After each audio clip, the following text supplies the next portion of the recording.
The note was folded into quarters and slid across my desk at 4:47 on a Friday afternoon, which I know precisely because I had been watching the clock the way you watch a clock when you are trying not to think about something and the only alternative to the clock is the something. The something was this. 3 hours earlier, in the fourth-floor conference room at Hargrove Infrastructure Consulting, our managing director, Gerald Payne, had announced that the director of project development position, the one I had been working toward for 2 years, the one that had reorganized my entire professional existence around a single objective, had been awarded to Mara Quintero. I had shaken her hand. I had done this correctly, with the complete professional composure of a man who had been raised to behave well in moments that tested whether he would, and I had said congratulations in a voice that did not sound like what it was. Then I had walked to my desk on the third floor and sat in front of a scheduling spreadsheet for 3 hours, doing nothing that could be legitimately described as work. The note appeared without announcement. I looked up and Priya Anand, Mara's assistant, was already walking away from my desk toward the elevator bank, her expression set to neutral in a way that said the neutral was deliberate. I looked at the note. It was written on Hargrove stationery, folded once and then again, my name on the outside in handwriting I didn't recognize. Priya's, I would learn later, not Mara's. She had apparently made Priya write it out because her own handwriting was too recognizable, which told me this was not impulsive. This was thought through. I unfolded it. She fought for you to get it instead. 3 meetings. She put your name forward every time. Ask her why. I read it twice. Then I folded it back into quarters and held it in my hand and thought about every assumption I had built about Mara Quintero over the past 2 years, and how the note in my hand was asking me to take all of them apart at the foundation and look at what was actually there. My name is Seth Calloway. I am 34 years old. I have worked at Hargrove Infrastructure Consulting in Raleigh for 6 years, the last 2 of which I spent in something I would have described as friendly competition with the woman who had just been given the position I wanted. I was a senior project analyst. So was Mara.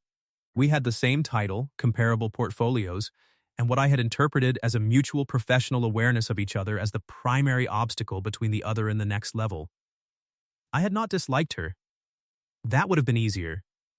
Mara Quintero was the kind of professional who was genuinely difficult to dislike if you were paying honest attention, which I tried to avoid because liking her complicated the narrative I needed to function. She was precise without being cold.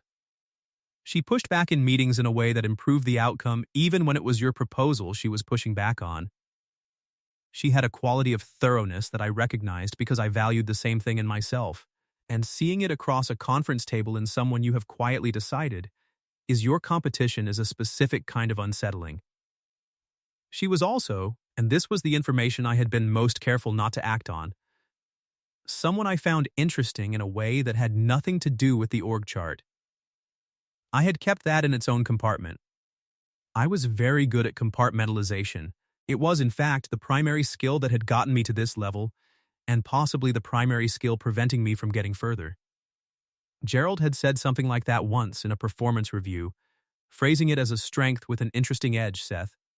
You're excellent at keeping things separate. The leaders who advance here are the ones who learn to let things talk to each other. I had written it down and then organized it into a folder I did not revisit. I looked at the note again. She fought for you. 3 meetings.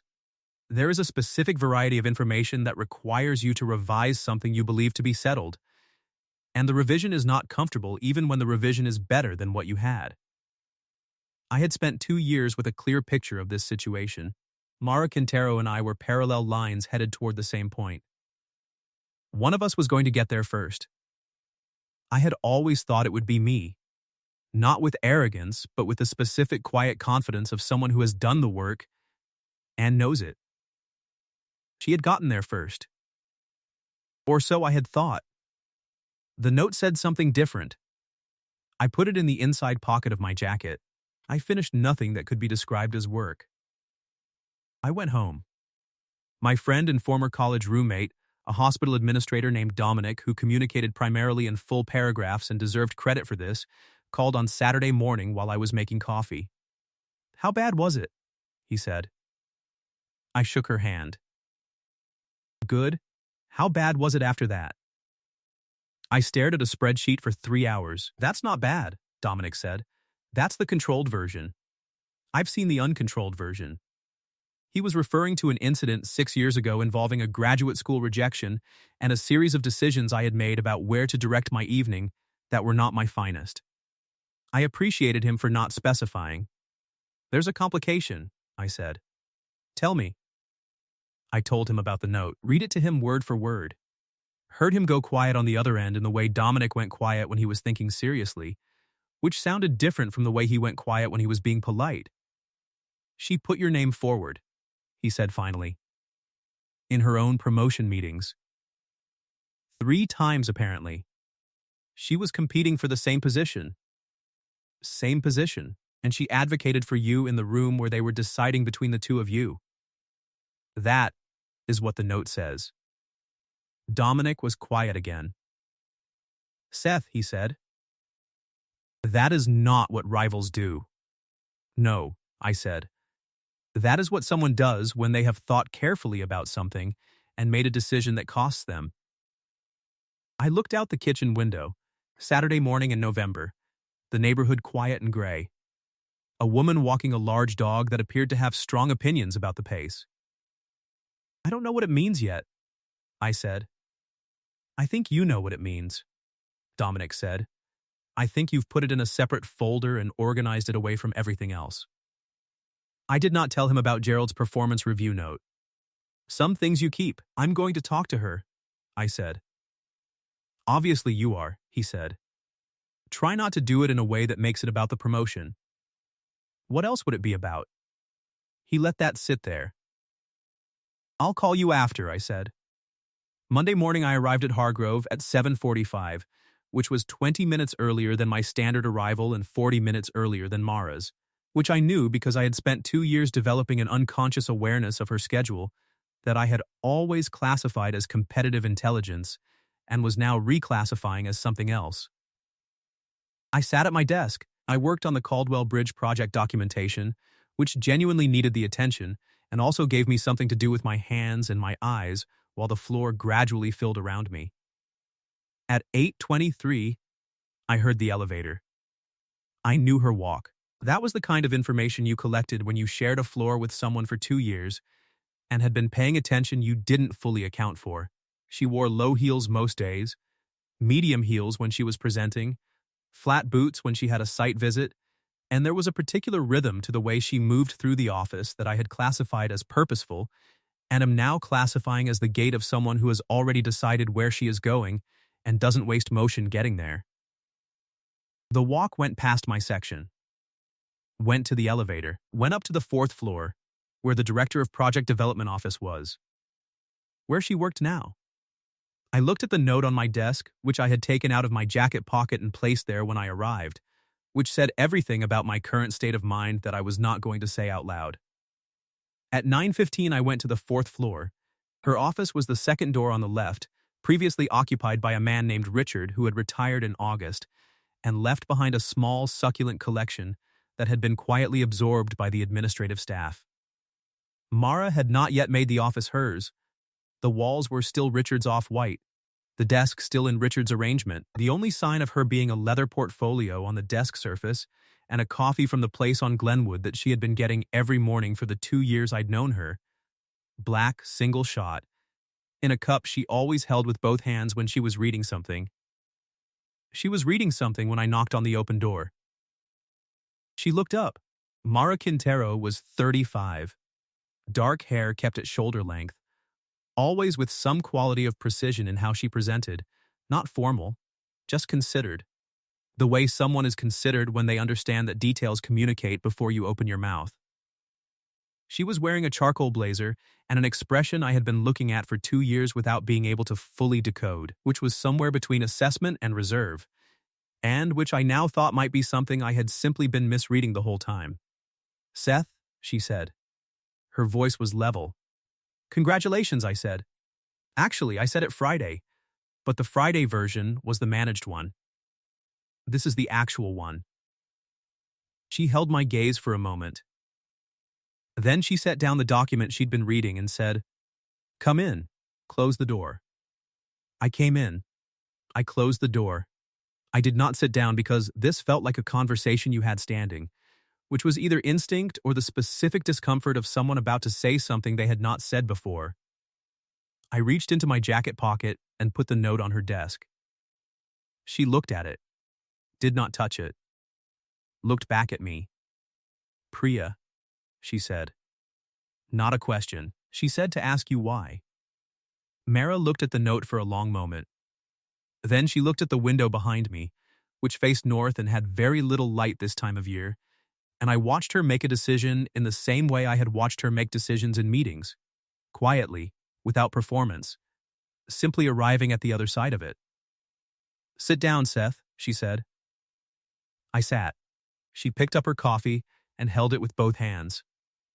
There it was. She was reading something, I realized.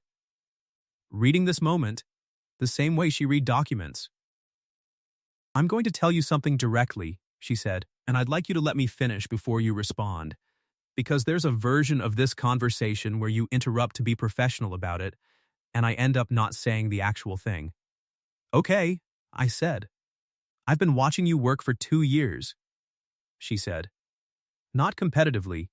I know that's what it looked like from the outside, and I know it's probably what it looked like from where you were sitting, and I didn't correct it because, honestly, it was easier not to. She set the coffee down.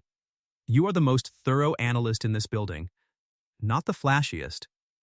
Gerald responds to flash and you don't have flash, which is not a criticism of you, it's a criticism of Gerald. You have something better than flash. You have a quality of care for the work that is increasingly rare, and that I recognized the first time I sat across from you in a project review. I stayed quiet. She had asked me to. The position opened, and Gerald started his process, and I went into it with the honest intention of putting my best case forward, she said. And then I sat in the first meeting and listened to him describe the candidate profile, and I thought, this is Seth. Every quality he just listed is Seth. Not the ones I have, not the ones I'm better at, the ones he just said matter for this role. She held my gaze. So I said so. You were in those meetings as a candidate, I said. I was in those meetings as a senior analyst who was asked to weigh in on the decision, and who chose to weigh in honestly. Something moved in her expression. Not defensiveness, something closer to the territory of a person who has made a considered decision and is now in the aftermath of it. Gerald had a different read. He values the directional quality, the person who sets the room's temperature. He thinks that's what the role needs. He's not entirely wrong. He's just more wrong about you than he is right about me. I sat in the chair across from her with the note on the desk between us and thought about 2 years of something I had called competition and what it actually was. Why didn't you tell me? I said. She looked at me steadily.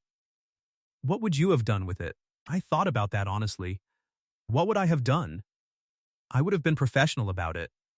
I would have said thank you and meant it and then organized it into the folder where I kept things I didn't know how to act on, and it would have sat there, and the next thing that happened would have been Priya handing me the note. I don't know, I said. I don't think you do either, she said, not unkindly. You're very good at a lot of things, Seth. Receiving unexpected information about how someone sees you is not consistently one of them. That landed accurately enough that I couldn't argue with it. How do you know that? I said. Because I've been paying attention for 2 years. The words were simple. She said them without strategy, without inflection that softened or sharpened them. Just the fact of it, placed on the table. You're not the only one who noticed the other person. The office held that for a moment. I thought we were competing, I said. We were. And then I was in a room where I had to decide what I actually valued, and what I actually valued was the outcome for the work, not the outcome for me. She glanced at the note. That's not me being selfless. I want to be clear about that. I wanted the promotion. I'm glad I got it. But not at the cost of telling a room full of managing directors that the wrong person should have it. You could have said nothing. I could have. She held my gaze. I didn't want to. I looked at the window. North light, gray November, the Raleigh skyline doing what it always did. There was a building 3 blocks over that I had always noticed from this angle, a 1920s former textile warehouse that had been converted in the 90s into office space. The conversion had been done badly. Wrong windows, the wrong material at the base, a roofline addition that made no architectural sense. You could see what it was trying to be and see where it had been led away from itself. I had always found it faintly sad. I looked at it now and thought about something else entirely. I've been misreading this, I said. You had limited information, she said. That's not a character failing. I had limited information because I wasn't asking the right questions. Also not a character failing. People usually don't ask the right questions about situations they've decided they already understand. She picked up the document she'd been reading when I walked in. Not dismissively, with the specific motion of someone who has said what they meant to say and is offering the other person space to process it without an audience. You should get back to Caldwell Bridge. The survey data on the eastern span is going to need a second pair of eyes before Thursday. I stood, picked up the note from her desk. Then I stopped. Why did you have Priya write it? I said. Mara looked up from the document. She said it was because your handwriting was too recognizable, I said. But Priya made that decision based on what you told her. So why? Something changed in Mara's expression. The smallest thing. A fraction of reorganization, like a load shifting to a different point of the structure. Because if I wrote it myself, she said, it would have been harder to give it back if you looked at it wrong. I held that. Then I went back downstairs to Caldwell Bridge and the Eastern Span survey data and spent the rest of the morning not thinking about the Caldwell Bridge at all. My colleague at Hargrove, who was least invested in professional performance and most invested in honest assessment, was a project coordinator named Jules, who had been with the firm for 11 years, had declined 3 promotions on the grounds that advancement required attending more meetings, and communicated in short, accurate statements that tended to arrive at the center of things without the surrounding material most people included. She appeared at my desk at noon with a sandwich from the place on Fayetteville Street and an expression that said she was about to add the surrounding material this once. You went up there, she said. I went up there. How'd it go? I told her. Not everything, the professional version, which was also mostly true. Jules ate her sandwich and listened without interrupting, which was not her default mode and meant she was taking it seriously. She put your name forward in her own promotion meetings, Jules said. 3 times. And you spent 2 years thinking she was your primary competition. I did. Jules looked at her sandwich. Seth, I say this with genuine respect for your professional ability and genuine concern for your personal intelligence. That woman has not been looking at you like competition for quite some time. I looked at her. How long have you known? About 14 months, she said. There was a project review in September of last year where you pushed back on her methodology on the Henderson project. Do you remember that? I remember. You were right, and she knew you were right, and instead of being defensive about it, she completely rebuilt the methodology and credited the revision to your catch. Jules leveled a look at me. Rivals don't do that. Rivals find a way to implement the correction without the acknowledgement. She acknowledged it in a room with Gerald and 2 managing directors. She picked up her sandwich. I thought you noticed.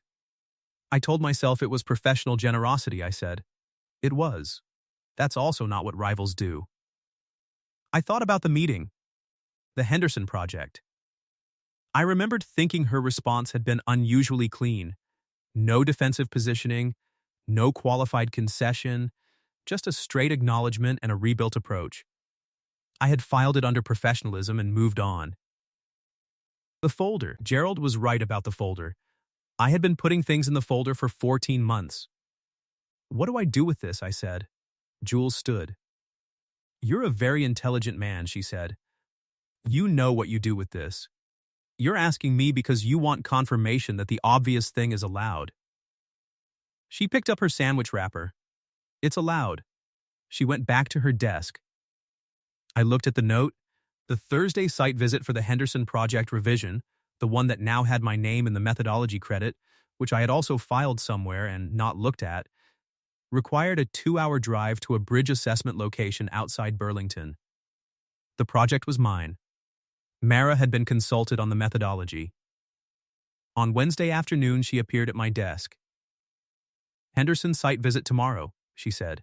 "Gerald wants eyes from my team on the revised approach." I told him I'd go. She looked at me with a direct quality I now understood was not aggression, but simply her default channel. "Is that a problem?" "No," I said. "I can send my analyst if you'd prefer." I said it's not a problem. She looked at me for one additional beat, then nodded and went back to the elevator. I looked at the Henderson file for several minutes without adding anything to it.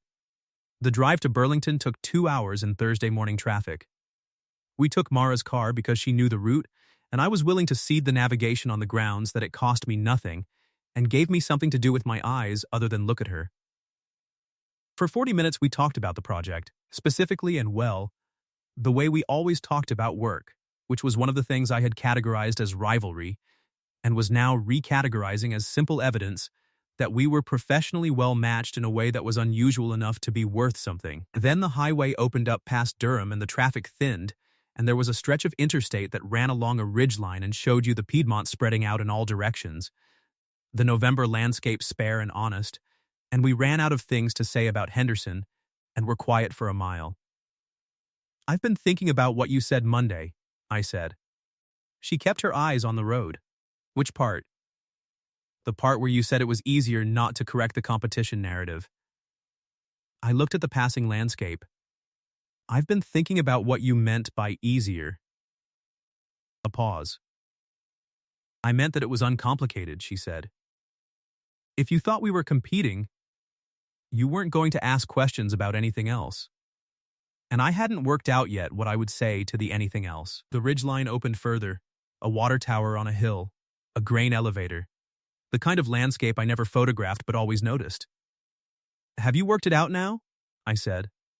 Mara was quiet for long enough that I thought she might redirect. She didn't. "I work things out in order," she said. "The promotion decision was first because it was the one with a deadline. That's done now." She changed lanes with the specific efficiency of someone who drives the way she works. No wasted motion, clear intention. The rest I'm still ordering.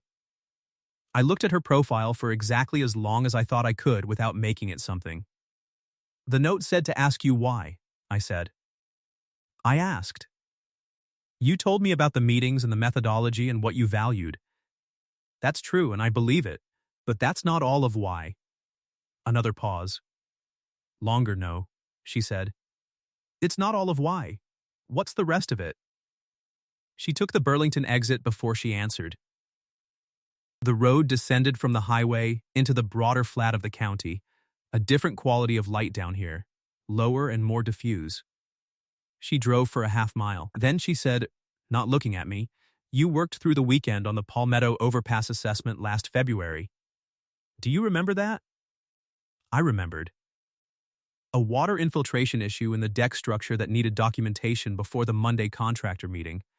I had gone in Saturday and Sunday both. "I came in Sunday afternoon to pull a file," she said. "I saw you in the conference room with the assessment spread across the table. You had the original 1987 construction drawings on one side and the current survey photos on the other, and you were working out what had changed and how. You didn't know I was there." She kept her eyes on the road. "I stood outside that conference room for 2 minutes before you noticed, and I watched you looking at those drawings like they contained something worth finding, not just something you were required to document." She paused, and I thought, that is a person who does this because they actually care about it. Not about what it gets them. About what it is. I said nothing. "I went home and I thought about it for the rest of Sunday," she said, "and I understood that what I had been telling myself about why I noticed you was not accurate."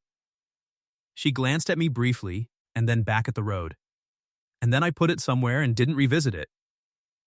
Because the timing was wrong and the situation was complicated, and I am, as you may have noticed, someone who processes things in order."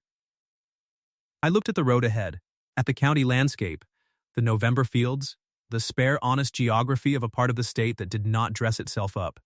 You should have told me, I said. The Sunday thing. You should have come into the room. I know, she said. I wasn't ready. And now? She pulled into the site access road for the Henderson Bridge and brought the car to a stop in the gravel lot, put it in park, and for a moment just looked through the windshield at the bridge structure ahead of us, the concrete of the approach spans, the steel of the main span, the brown November water moving beneath. Now I told my assistant to slide a note across your desk, she said, which is either an improvement or evidence that I have unusual outsourcing habits. I looked at her. She looked at the bridge. Mara. I waited until she turned. I've been putting things in the wrong folder for 2 years. I want to be honest about that. I looked at what we were and decided I understood it, and stopped asking what it actually was. I held her gaze. I'm asking now. She looked at me with the expression I had spent 2 years trying to decode, and now understood was the expression of a woman who was precise about things that mattered and was choosing, carefully, how precise to be right now. We have a bridge to assess, she said. We have 2 hours before the contractor arrives, I said. The corner of her mouth moved. Not quite a smile, the architecture of one. You're using dead time strategically.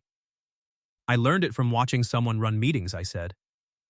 She looked at me for a long moment. Then she said, ask me something specific. I don't do well with open-ended. Are you glad Priya sent the note? Yes. Were you going to tell me otherwise? A pause. Eventually, I was still ordering things. What were you waiting for? She looked at her hands on the steering wheel. For the situation to be less complicated. For us to not be on the same level competing for the same opportunities. For some version of this where I could say something without it looking like I was managing a professional outcome. She looked up. The promotion changed the org chart. I'm your director now, which makes this technically more complicated, and also, she met my eyes. More honest. Because anything I say now can't be read as strategy. It wasn't strategy before, I said. I know that, she said. But you couldn't have known that. I thought about the note. About 3 meetings. About her rebuilding the Henderson methodology and crediting the catch in a room with managing directors. About Sunday afternoon in February, and a woman standing outside a conference room for 2 minutes watching a man look at drawings like they contained something worth finding. You've been building a case for 2 years, I said. She looked at me. A case for what? For whether I was worth saying something to. I held her gaze. You were watching the work. Checking the structure. Seeing whether it held. Something shifted in her expression. The reserved quality. The careful quality. The thing that most people in the office read as distance. It didn't disappear. It opened, the way a well-made door opens when the right key turns it. Not collapsed, not gone. Just accessible. You noticed the wrong windows on the Davison building, she said. I blinked. The textile warehouse conversion. On Fayetteville. You mentioned it in a project meeting 18 months ago. A completely unrelated meeting. You referenced it as an example of how retrofits compound original errors, and I thought, he walked past that building and saw what it was trying to be. She looked at me. Most people walk past buildings. You read them. I thought about the building from her office window on Monday. The wrong windows, the roofline that made no sense. The thing it had been, and the thing it had been led away from. I read people the same way, I said. I just didn't know I was doing it until recently. What did you read? She said. Someone who was precise where it mattered and reserved where she hadn't made up her mind yet. Someone who improved the work even when the work wasn't hers to improve. Someone who sat in rooms where she could have taken the easy version of things and chose the accurate version instead. I paused. Someone I kept telling myself was my competition because the alternative was a conversation I hadn't figured out how to start. Mara looked at me for a long moment. The bridge was ahead of us through the windshield. The November light doing what it did out here in the county, low and direct and without the mediation of the city around it. Gerald gave me the promotion, she said. Not because I was the better candidate overall. Because I present the way he reads as leadership. You present the way people who have already done the work present, like the work speaks for itself and doesn't need you to stand in front of it. A pause. He'll learn eventually. You'll make sure he learns. That's what the next 2 years are. Is that a promise or a projection? I said. It's a statement of intent, she said. I'm your director. I intend to make the case for your work in every room you're not in. The same way I did when it cost me something. She met my eyes. I'm better at that than I am at a lot of things. I'm aware of that now, I said. She looked at her hands again. At the steering wheel. This is complicated, she said. The org chart is real. There are policies. There are things I have to manage carefully. I know. I'm not saying no, she said immediately. Cleanly, the clarification of someone who did not want the wrong interpretation, standing for 1 second longer than necessary. I'm saying complicated is real, and I think we should be honest about it. Complicated is real, I said. I've been given no indication that you're not honest about things. The corner of her mouth moved again. Was that a compliment? It was a factual observation. Thin line, she said. I'm being careful, I said. She looked at me. Don't be too careful, she said. You've been too careful for 2 years. It hasn't served you. I looked at the bridge. At the structure of it, the way the main span carried its load, the specific engineering of a thing that had been designed to hold weight and had held it year after year, without most of the people who crossed it knowing or caring about what made it possible. Coffee, I said, after the site visit. Actual coffee, not the building coffee. Somewhere that has good light. Mara looked at me for a moment. There's a place in Burlington on Main Street. Independent, original 1950s fit-out, almost entirely intact. She held my gaze. Good east light. You've been there. I drove past it the last time I did a site visit out here and thought I'd go back with someone who would notice the fit-out. A pause, slight. I didn't have anyone at the time. The weight of that was specific. Now you do, I said. She held my gaze for one long moment. Then she opened her door. We should assess this bridge, she said. The contractor's early. She was right. His truck had appeared on the access road, pulling into the gravel lot with the punctuality of someone who billed by the hour. I got out. The November air came off the river, cold and direct. Mara was already at the trunk pulling out the assessment kit, and I watched her do it with the particular economy of someone who has run 100 site visits and knows exactly what each one requires. She handed me the camera without being asked, because she had watched me work and knew I would be the one documenting the deck surface. She took the measurement equipment because she was faster on the specifications. No conversation required. Just the shared operating system of two people who had been paying attention. We spent 2 hours on the bridge. The contractor was competent and direct, the kind of field professional I liked, and Mara handled him with the specific register that competent and direct field professionals respond to. No condescension, no excessive deference, just precision and good questions. I documented. I found 3 things in the deck surface that the survey data had flagged and confirmed the flag was accurate, and 1 thing the survey data had missed that I caught in the east parapet. Good catch, Mara said. It's what I'm here for, I said. She looked at me sideways. Is that a statement about today or a general philosophy? Both, I said. She made a note in the site log. The contractor watched us and said nothing, with the specific expression of a man who has worked many project sites and can recognize a particular kind of professional dynamic and has the good sense to let it work. The coffee place on Burlington's Main Street was called Provision, which I liked, and it was everything she had said. The original 1950s counter, the floor tile in that specific small hexagonal pattern that no one made correctly anymore, the east-facing windows filling the room with mid-morning light that landed on the counter surfaced the way light lands on a thing that has earned it. Mara sat across from me. Black coffee, single shot, both hands on the cup.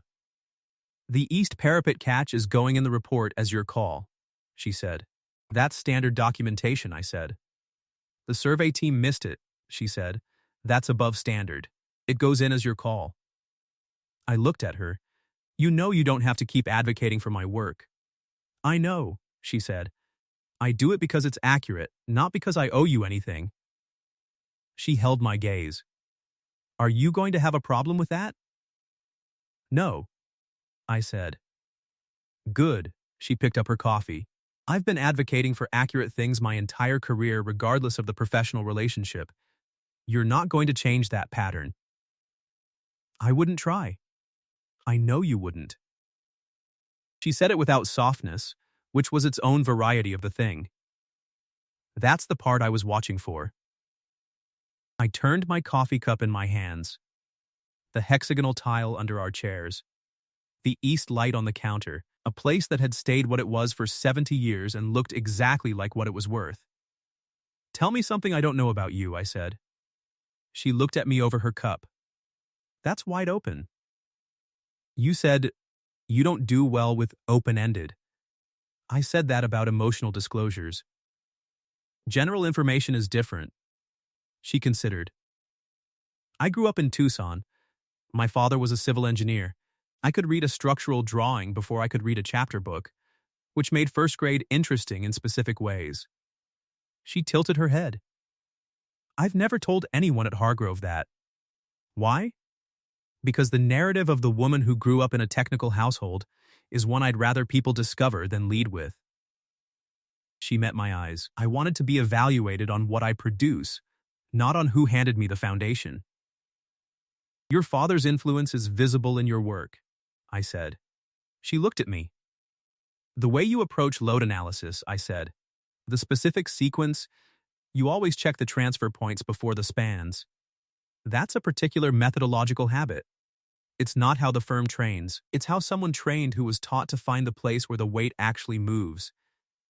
She held my gaze for a long moment. "No one has ever said that to me." "You probably never told anyone to look," I said.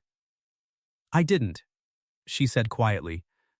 "I assumed people either saw it or didn't." "Most people don't look at the transfer points," I said. "They look at what's obvious. The span. The surface. What failed?" I paused. "I always start where the weight moves." She looked at her coffee. "At the counter. At the east light, doing what it was doing." "My father died 4 years ago," she said. "The year before I came to Hargrove." She said it the way people say things that are true and heavy, and they have made their peace within the way you make your peace with things that don't fully resolve. "He didn't see the work here. He saw the earlier projects. He thought I was going to build something eventually." A pause. "I think about that a lot. Whether I'm building the right thing." "You are," I said. She looked up. "The Henderson methodology," I said. "The way you rebuilt it.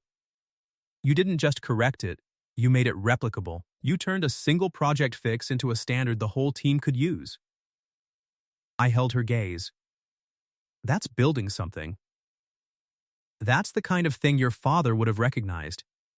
Her expression did what expressions do when someone says the thing that was true and needed to be said, and the person receiving it wasn't prepared for how much they needed to hear it. Not collapse.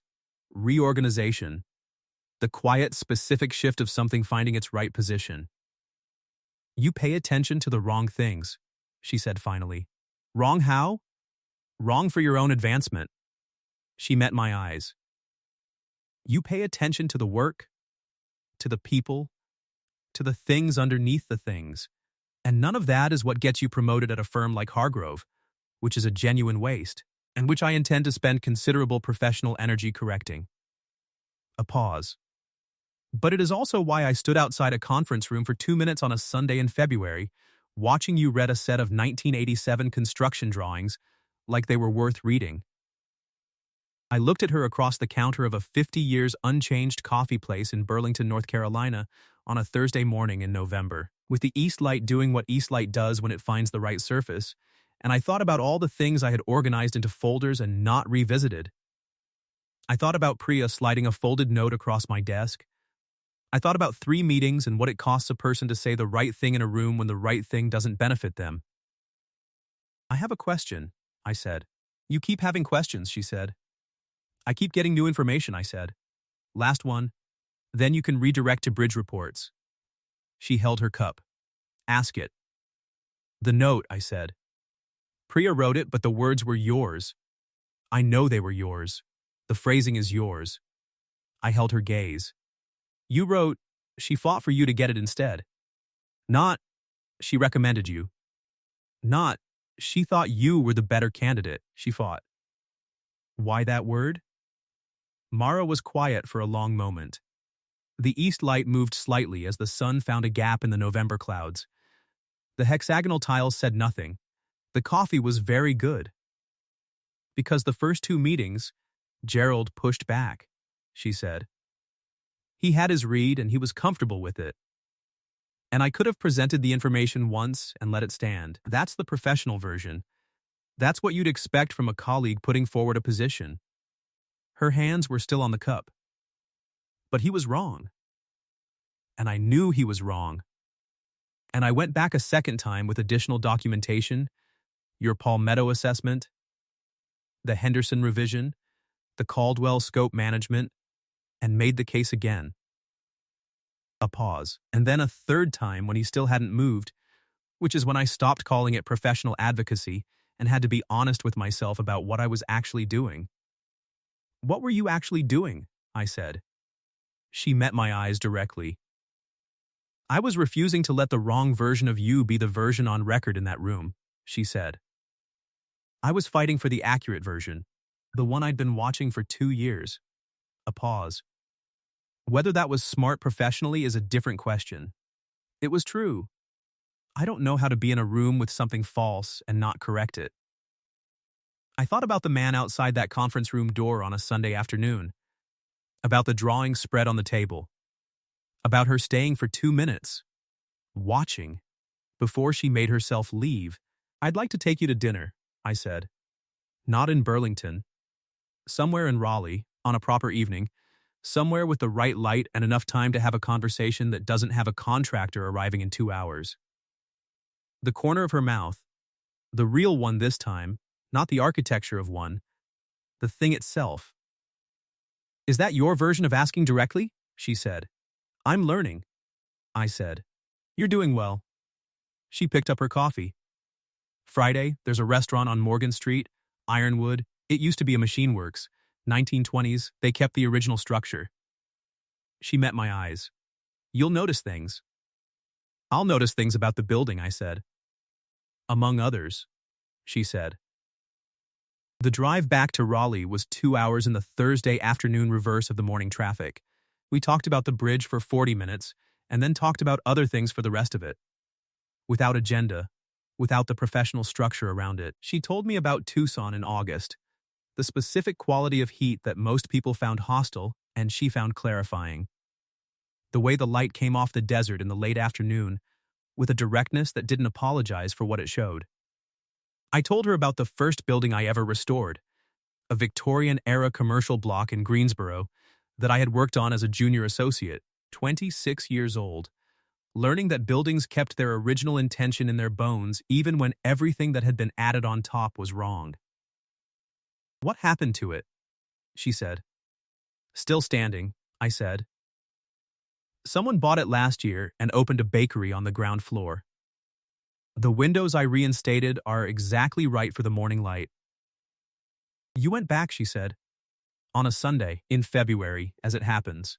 She glanced at me. Everything significant for you seems to happen in February.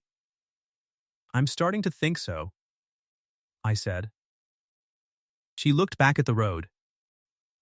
The Raleigh skyline was beginning to appear on the horizon, the familiar shape of the city in the late afternoon low light. I looked at it the way I always looked at the return, checking what was still there. What had changed? I want to tell you something, I said, that I should have figured out sooner. She waited. I was watching you too, I said. I filed it wrong. I called it competitive intelligence and put it in the wrong folder and didn't look at it clearly. But I was watching. The Henderson acknowledgement. The way you handle contractors. The way you sit in a meeting with Gerald when he's being wrong about something and you're deciding whether to correct him. There's a 3-second window where I can see you making the calculation and then you correct him anyway. I looked at her profile. I called that professional courage and put it away without following it back to what it was evidence of. Which is, she said, a person who doesn't compromise on accurate, I said. Even when accurate is harder. I paused. I've been looking for that my whole career. In people, in buildings, in the work. I didn't recognize it when it was sitting across a conference table from me twice a week for 2 years. She was quiet for a moment. For the record, she said, I wasn't sitting across the table from you. I was on the same side. I looked at her. Methodologically, she said, I was always arguing the same position you were arguing. We just didn't know it because we were arguing it in different rooms. I thought about that, about the years of parallel position holding, the same values, the same approach, the same commitment to accurate over easy, running alongside each other in adjacent tracks that had never intersected until a folded note on a Friday at 4:47. We lost 2 years, I said. We didn't lose them, she said. We were doing the work. We were building the case. She glanced at me. The case just turned out to be for something other than what we thought. The city came back around us as we crossed back into Raleigh, the familiar grid of it. The buildings I knew and the ones I had been watching for years. The Davison building appeared as we came down Fayetteville, the wrong windows in the afternoon light, the roofline addition that didn't belong, and underneath all of it the bones of what it was trying to be. The Davison building, Mara said. I know, I said. Someone should do something about those windows. Someone will eventually, I said. Buildings wait. The right person comes along. She pulled into the Hargrove parking deck and killed the engine. We sat for a moment in the particular quiet of a car that has just stopped after a long drive, the settling sound of an engine cooling. Friday, she said. Ironwood, I said. 7 o'clock. I'll make the reservation. She reached for her door handle, then stopped. Seth, I looked at her. She reached into the side pocket of her door and produced a piece of paper, standard stationery, folded into quarters and held it out. I looked at it, then at her. I wrote this Monday evening, she said, after you came upstairs. I wasn't sure I was going to give it to you. I've been carrying it since Tuesday. She met my eyes steadily. I didn't have Priya write this one. I took it. She got out of the car. I unfolded it. Her handwriting, left-leaning, practiced. The handwriting of someone who still wrote things down because they believed in what it took to form the words by hand. Seth, I should have come into the conference room on that Sunday in February. I should have knocked and said, you're looking at those drawings the way they deserve to be looked at, and I've been watching you do that kind of thing for a year, and I think you should know that I notice. I didn't say it then because I was still ordering things. I'm saying it now because I've run out of patience with the right folder version of things. The work you do is the kind of work that holds. So are you.